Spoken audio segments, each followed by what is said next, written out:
Shalom, salam sejahtera bagi kita semua. Selamat pagi Bapak Ibu, saudara-saudari dimanapun kita berada. Kita berjumpa lagi pagi ini dalam santapan rohani kita melalui YouTube channel Jemaat Silo Campagaya, edisi Selasa 11 Juni tahun 2024. Sebelum membaca dan merenungkan firman-Nya, marilah kita memohon di dalam doa. Kita berdoa. Bapa kami yang ada di dalam surga, dimuliakanlah nama-Mu. Terima kasih ya Tuhan atas perlindungan-Mu dan penyertaan-Mu sepanjang malam dan pagi ini. Kami dapat dibangunkan kembali untuk menikmati berkat Tuhan pagi ini. Saat ini kami akan membaca dan merenungkan firman-Mu. Tuhan, bersabdalah, kami telah siap mendengarkan firman-Mu. Di dalam Kristus Yesus kami berdoa. Amin. Bacaan Alkitab kita pagi ini terambil dari kitab pertama Samuel, pasalnya yang ke-8, ayatnya yang pertama hingga ayatnya yang ke-22. 1 Samuel pasal 8, ayat 1 hingga ayatnya yang ke-22. Firman Tuhan, orang Israel menghendaki seorang raja. Setelah Samuel menjadi tua, diangkatnya lah anak-anaknya laki-laki menjadi hakim atas orang Israel. Nama anaknya yang sulung ialah Yoel, dan nama anaknya yang kedua ialah Abia. Keduanya menjadi hakim di Beersheba. Tetapi anak-anaknya itu tidak hidup seperti ayahnya. Mereka mengejar laba, menerima suap dan memutarbalikkan keadilan. Sebab itu berkumpullah semua tua-tua Israel. Mereka datang kepada Samuel di Rama dan berkata kepadanya, "Engkau sudah tua dan anak-anakmu tidak hidup seperti engkau. Maka angkatlah sekarang seorang raja atas kami untuk memerintah kami, seperti pada segala bangsa-bangsa lain." Waktu mereka berkata, "Berikanlah kepada kami seorang raja untuk memerintah kami," perkataan itu mengesalkan Samuel. Maka berdoalah Samuel kepada Tuhan.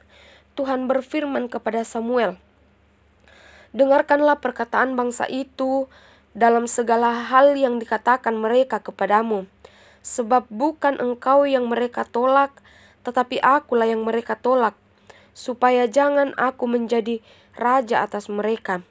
Tetapi seperti yang dilakukan mereka kepadaku sejak hari di mana aku menuntun mereka keluar dari Mesir sampai hari ini, yakni meninggalkan daku dan beribadah kepada Allah lain, demikian juga dilakukan mereka kepadamu. Oleh sebab itu, dengarkanlah permintaan mereka, hanya peringatkanlah mereka dengan sungguh-sungguh, dan beritahukanlah kepada mereka apa yang menjadi hak raja yang akan memerintah mereka." Dan Samuel menyampaikan segala firman Tuhan kepada bangsa itu yang meminta seorang raja kepadanya. Katanya, "Inilah yang menjadi hak raja yang akan memerintah kamu itu. Anak-anakmu laki-laki akan diambilnya dan dipekerjakannya pada keretanya dan pada kudanya, dan mereka akan berlari di depan keretanya. Ia akan menjadikan mereka kepala pasukan 1,000 dan kepala pasukan 50. Mereka akan membajak ladangnya dan mengerjakan penuaian baginya. Senjata-senjatanya dan perkakas keretanya akan dibuat mereka. Anak-anakmu perempuan akan diambilnya sebagai juru campur rempah-rempah, juru masak dan juru makanan. Selanjutnya dari ladangmu, kebun anggurmu dan kebun zaitunmu akan diambilnya yang paling baik dan akan diberikannya kepada pegawai-pegawainya. Dari gandummu dan hasil kebun anggurmu akan diambilnya 1/10 dan akan diberikannya kepada pegawai-pegawai istananya dan kepada pegawai-pegawainya yang lain. Budak-budakmu laki-laki dan budak-budakmu perempuan, ternakmu yang terbaik dan keledai-keledaimu akan diambilnya dan dipakainya untuk pekerjaannya. Dari kambing dombamu akan diambilnya 1/10 dan kamu sendiri akan menjadi budaknya. Pada waktu itu kamu akan berteriak karena rajamu yang kamu pilih itu, tetapi Tuhan tidak akan menjawab kamu pada waktu itu. Tetapi bangsa itu menolak mendengarkan perkataan Samuel, dan mereka berkata, "Tidak, harus ada raja atas kami. Maka kami pun akan sama seperti segala bangsa-bangsa lain. Raja kami akan menghakimi kami dan memimpin kami dalam perang." Samuel mendengar segala perkataan bangsa itu dan menyampaikannya kepada Tuhan. Tuhan berfirman kepada Samuel, "Dengarkanlah permintaan mereka dan angkatlah seorang raja bagi mereka." Kemudian berkatalah Samuel kepada orang-orang Israel itu, "Pergilah masing-masing ke kotanya." Demikianlah firman Tuhan. Amin. Tema kita pagi ini ialah hidup dalam tuntunan hikmat Tuhan. Dalam aturan karya ilmiah, meniru dan melakukan copy paste terhadap pikiran dan tulisan karya orang lain memiliki aturan dan batasan tersendiri. Bila tidak mengikuti aturannya, maka hal itu disebut plagiat. Tindakan tersebut dapat diberi sanksi.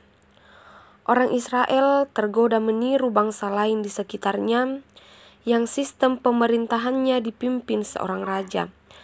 Samuel sebagai hakim atas bangsa Israel kini telah memasuki umur lanjut. Walaupun ia telah mengangkat anak-anaknya menjadi hakim, kelakuan mereka mengecewakan karena hidupnya tidak seperti Samuel. Alasan inilah yang makin memperkuat keinginan para tua-tua Israel sehingga menghadap Samuel dan menyusun rencana lain, yakni menghendaki seorang raja. Padahal Tuhanlah raja atas mereka. Hal itu merupakan bentuk perlawanan kepada Tuhan.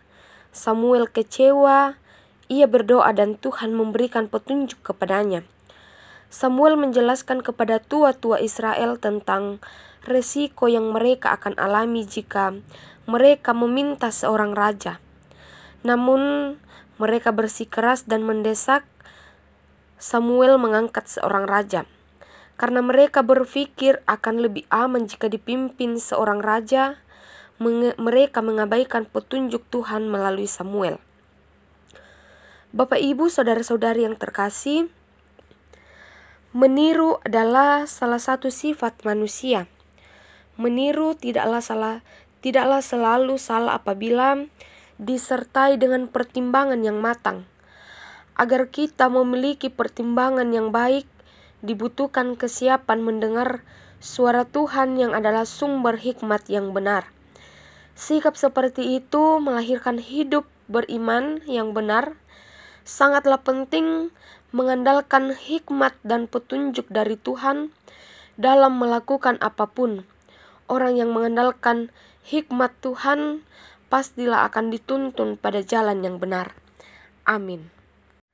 Bapak, Ibu, saudara-saudari, kita percaya firman Tuhan yang menyapa kita pagi ini menjadi berkat bagi kita. Mari kita berdoa. Tuhan, syukur kepadamu untuk kehidupan yang terus Engkau karuniakan, dan kehidupan ini terus kami jalani dalam pergantian pagi, siang maupun malam.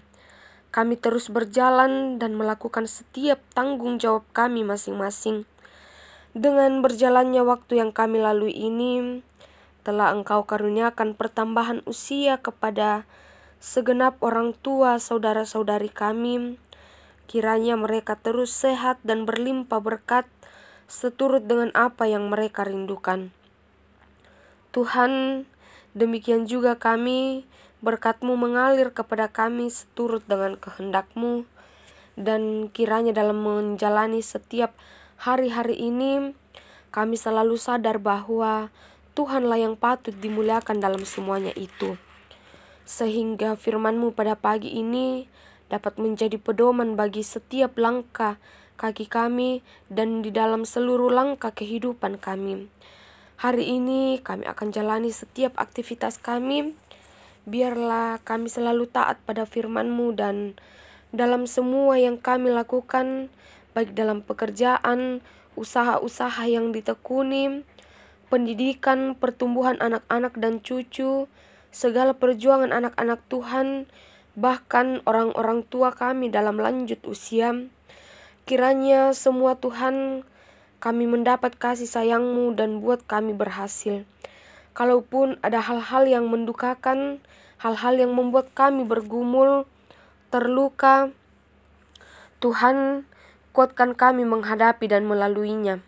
Ya Bapa, Engkau terus menyatakan kasih-Mu kepada orang tua, saudara-saudari kami yang tetap terus berjuang untuk sembuh, yang dirawat di rumah sakit, di rumah, yang sedang berobat jalan.